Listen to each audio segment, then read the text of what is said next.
دنیا میں دنیا رکھے. اللہ کے لیے امت مسلمہ پر رحم کیا جائے اور یہ امت مسلمہ اپنے علماء کی قدر کرے ورنہ ارتداد کا سیلاب ہے.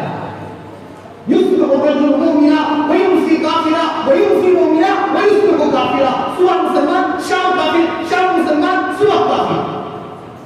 کفر ہی کفر کا سیل روا ہے ساری دنیا میں ہے. ایمان ختم ہو رہا ہے. ایمان یہ صرف دوریوں کا نہیں, صرف دوریوں کا نہیں. اور تیسری بات میرے بھائی, سب سے زیادہ برائی اور ساری گندگیوں کی جڑ معاشرت کے اندر اگر کوئی ہے تو وہ ہے بدگمانی. بدگمانی حضور کے زمانے میں واقع ہے. ایک شخص میں مشکات میں لکھا ہوا ہے, ایک شخص نے دیکھا بیوی دروازے پر کھڑی ہوئی, لٹ ہاتھ میں تھی, دروازے پر کھڑی, لٹ گھمائی تو سر پر ماری, بیچاری نہیں پکڑی. اندر قدم رکھتے ہی دیکھتے ہیں کہ گھر کے بیچ میں اژدہا ہے. صرف بدگمانی کی ہے, بیوی جانتی. بدگمانی قرآن کہہ رہا ہے یا ایھا الذین آمنوا اجتنبوا کثیرا من الظن. بہت زیادہ جو تمہاری حالت ہے بدگمانیوں کی, اس سے بچو. ان بعض الظن اثم, یہ تمہارے بعض بدگمانیاں تم تلفظ کر دیتے ہو, کہہ دیتے ہو زبان سے, یہ گناہ میں تبدیل ہوتا ہے. اس لیے میرے بھائیوں, یہ آج طے کر لو, مجھے آج کے بعد کوئی بھی کسی کے بھی بارے میں کچھ بھی کہے تو میں کبھی بھی کسی کے بارے میں برا گمان نہیں کروں. سب طے کرتے ہیں انشاءاللہ, کسی کے بارے میں برا مت سوچیے. ہر ایک دوسروں کے لیے بل الانسان علی نفسہ بصیرہ ولو القی معاذیرہ. خدا کے سامنے جا کر ہر ایک کو حساب دینا ہے, دوسرے کا تھوڑی حساب دینا ہے. آج ہماری معاشرت سے سب سے زیادہ باتیں تو ہے. پہلے تو چھوٹے چھوٹے فرقے اور فتنے آتے تھے, آج ایسی دوریاں ہم سب میں ہو گئی ہے کہ ارتداد گھس گیا. میں زیادہ نہیں کہتا ہوں میرے بھائیوں, صرف ہم سب لوگ یہاں بیٹھے, جتنے لوگ یہاں بیٹھے, اتنے سب جوڑ کر بیٹھیں گے نا, ایک بھی فتنہ بات نہیں دیں گے, ایک بھی برائی بات نہیں.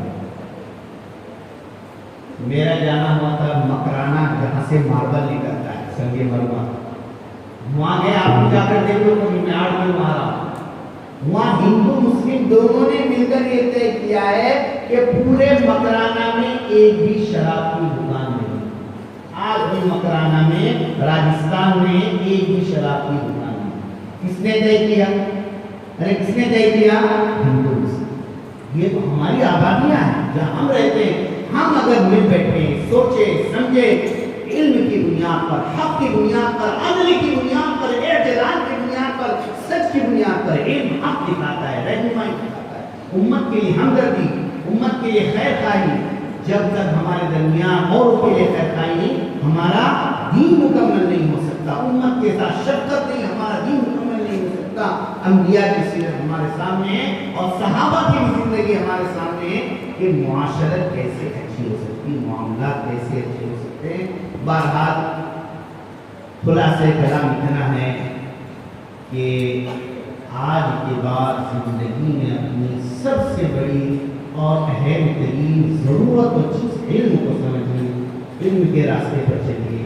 حضرت عبداللہ بن مسعود رضی اللہ تعالیٰ نے صحابہ کی کامیابی کی جو وجوہات بیان کی, ان میں کہا اعمقہم علما, من کان مستنا فلیستن بمن قد مات اولئک اصحاب محمد صلی اللہ علیہ وسلم. کیسے سنا ہے اعمق, تو سب عمل کرنے کی کوشش کریں گے انشاءاللہ. یہ مدرسہ ماشاءاللہ, یہاں طلبہ کی تعداد, مدرسے کا تعارف جو سامنے آیا, یہ ساری چیزیں دیکھ کر بہت خوشی ہوئی ہے. اور میرے بھائیوں, یہ مدرسے اصل میں علم سکھائے. قرآن نے کہا وَتِلْكَ الْأَمْثَالُ نَضْرِبُهَا لِلنَّاسِ, یہ مثالیں قرآن نے جو بیان کی, وَمَا يَعْقِلُهَا یعنی کیا فرمایا وما یعقلها الا العالمون. قرآنی مثالوں کو علم رکھنے والے سمجھتے ہیں، یہ حفاظ نہیں سمجھ سکتے تو عوام کیا سمجھ. اس لیے سارے حافظ ہاتھ اٹھا کر بولو ہم علماء بھی بنیں گے نہیں انشاءاللہ. ارے ہاتھ اٹھاؤ، حافظ کہاں ہے؟ حافظ نہیں بنے. میں ہمارے مدرسے میں جو بھی حافظ بنتا اس سے وعدہ لیتا ہوں کہ عالم بنو. ادھورے اگر سے حافظ کیا فائدہ تم قرآن سے اٹھاؤں گے؟ زندگی بھر خود قرآن نہیں سمجھ پاؤں گے، نماز میں خوشو کیسے آئیں گے؟ سب کا مدار ہے سمجھنا علم، اور سمجھ اس وقت تمہارے اندر آئیں گی جب تم عالم بنو گے. آج یہ مدرسے، آپ اگر مدرسے میں کسی لحاظ سے یہاں پر آئے ہیں تو بتائیے آپ کو رمضان میں جو تراویح پڑھاتے ہیں حافظ صاحب، وہ آپ کو کس نے دیا ہے؟ مدرسے نے. امامت کر رہے ہیں، کس نے دیا ہے؟ مدرسے نے دیا ہے. مفتی صاحب مسائل بتلاتے ہیں، کس نے دیا ہے؟ مدرسے نے دیا ہے. آج جو ہمارے پاس دین محفوظ ہے، علم محفوظ ہے، وہ صرف اور صرف مدارس اسلامیہ سے. اور دارالعلوم دیوبند دیر صدی پہلے اللہ تعالیٰ نے جو یہ جو نظام ہے بچوں کو یہیں رکھو، کھلاؤ پلاؤ، یہ اصل میں ہمارے دارالعلوم دیوبند کے بزرگوں کی وہ خداداد بصیرت تھی. اس وقت میں انگریز یہ کر رہا تھا کہ انگریز بچوں کو لے رہا تھا مسلمانوں کے اور کھلا پلا کر ان کو انگریز بنا رہا تھا. ہمارے اکابر نے جب یہ دیکھا، انہوں نے دارالعلوم دیوبند کی بنیاد رکھی بہت دعاؤں کے بعد، اور انہوں نے چل پھر کر امت سے یہ کہا کہ یہ مدرسہ، یہ تمہارا مدرسہ ہے، اگر یہ محفوظ ہے تو دین محفوظ ہے. آج اللہ کا احسان و کرم ہے، ان بزرگوں کی نصیحتوں پر علماء نے عمل کیا. اللہ اکبر. یہ علماء بعض بڑے بڑے علم رکھنے والے اچھی گھرانوں کے، مالدار گھرانوں کے. ارے کوئی عالم کبھی آپ سے اپنے لیے اتفاق سے ایک مرتبہ میں جا رہا تھا گاڑی سے، تو نئی گاڑی کی سلیپ ہو گئی. ایک ہمارے خلیل بھائی دوست ہیں، وہ مل گئے، کہا چلو مفتی صاحب جلدی سے دواخانے سے. ہم جب دواخانہ گئے تو انہوں نے بل دیا، تو میں نے ان سے کہا کہ بل میں دوں گا. انہوں نے کہا مفتی صاحب اتنے سال ہو گئے کبھی کہ آج تک ہمیں آپ کے اوپر 1 روپیہ خرچ کرنے کا موقع نہیں. آپ کو جب بھی ہم نے کچھ دیا ہے وہ دین ہی کے لیے دیا. آپ کو کیا دیا ہے؟ یہ علماء کبھی آپ کو اپنے لیے کبھی نہیں مانگیں گے. گھر میں اگر گیس ختم ہو گیا ہوگا ویسے ہی بچوں کو کچھ لا کر کھلا کر میاں آپ کے سامنے ہاتھ میں. یہ بڑے غیور ہوتے ہیں علماء. یہ تھوڑی سی روزی پر ان کے علم میں غیرت ہوتی ہے، کبھی اپنی ذات کے لیے ہاتھ نہیں پھیلائیں گے. اگر انہوں نے کچھ کہا ہے آپ سے آج تک تو یہ دارالعلوم دیوبند کے بزرگوں کا وہ فارمولا تھا جس سے آج پورا ہندوستان نہیں پوری دنیا چمک رہی ہے. کہ مدرسوں پر کسی کی جاگیر نہ ہو، کسی ایک شخص کا، مالدار کا، کسی سیاسی آدمی کا، کسی نواب کا، کسی کا تسلط نہ ہو، بلکہ یہ ادارے قوم کے عمومی چندوں پر چلائے جائیں تاکہ پوری ملت ان سے جڑے. اگر ایک نواب صاحب یہ مدرسہ چلاتے وہ اکیلے رہ جاتے تھے، لیکن آپ سب اس مدرسے کے سرپرست ہیں، اس لیے آپ سب یہاں پر آئے. آپ کو پیسہ دینے کی وجہ سے اس مدرسے سے محبت ہو گئی ہے، تو یہ ہمارے بزرگوں کا یہ دیا ہوا نظام ہے. یہ تمام مدرسوں کو اسی طرح چلایا جائے جتنی عمومیت اس میں لا سکے. ایک واقعہ سنا کر بات کرتا ہوں. ہمارے مولانا ایوب صاحب آتے دارمی سے ایک بار کہنے لگے، بنگلور میں گیا، ایک صاحب نے بہت بڑی رقم اتنی دے دی، اتنی رقم کے ایک سال کا بجٹ کا نکلا. میں نے فون کیا اور معلوم کیا، ان کا کہ نہیں، اتنی رقم ہم کو نہیں چاہیے. ان کے گھر میں جو متفرق احباب ہیں ان کے نام سے کچھ رسید بنا دیجیے. دارالعلوم کا جو نظام چلے گا وہ ہمیشہ عوام الناس اور ہندوستان کے غریب مسلمانوں پر چلے گا. یعنی باہر کی چندے پر بھی نہیں چلے گا اور کسی شخصیت پر بھی نہیں چلے گا. عام مسلمانوں سے اس کا تعلق رہے گا. یہی ہمارے دارالعلوم کی ضرورت ہے.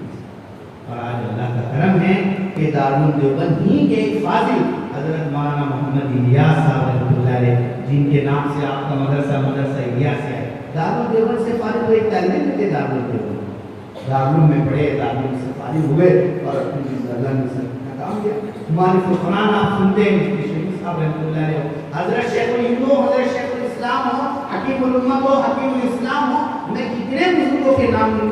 ان میں سے ایک انجمن اور ایک عالمی شخصیت گزری ہے جن کے فیض سے ہم کو بھی معلوم نہیں ہے، لیکن ہم بہرحال ان سے فیضیاب ہو رہے ہیں۔ دنیا سے جانے کے بعد ہم ان کے علم والے سے بہرحال یہ سب مدرسوں کی ہے، اس لیے یہ مدرسہ ماں ہے، مکاتب اس کی شاخیں ہیں اور ساری تحریکیں ان سب کی ماں ہے۔ ہمارے بزرگوں نے انہی چٹائیوں پر بیٹھ کر دنیا کے اندر ہر طرح سے انقلاب لایا ہے۔ اللہ تعالیٰ اس مدرسے کو خوب ترقی عطا فرمائے، اور جتنے مدرسے والے یہاں پر آئے ہیں وہ سب بھی بہت بڑے کام میں لگے ہوئے ہیں۔ اور بہرحال ہمارے بزرگ شخصیت امیر صاحب نے تو کہا ہے، لیکن میری بہت اور آپ سے آج دلانا یہ درخواست ہے کہ آپ کبھی بھی ایسی نوبت مت آنے دیجیے کہ کوئی عالم آپ کے پاس ہو۔ آپ ہمیشہ اس کوشش کیجیے، آپ خود مدرسے میں جائیے اور اکرام کے ساتھ میں پیش کیجیے، اپنا نذرانہ پیش کیجیے، یہ دعا بھی کیجیے ربنا تقبل منا، خدایا ہماری زکات کو قبول فرما لیجیے۔ وآخر دعوانا الحمدللہ رب العالمین۔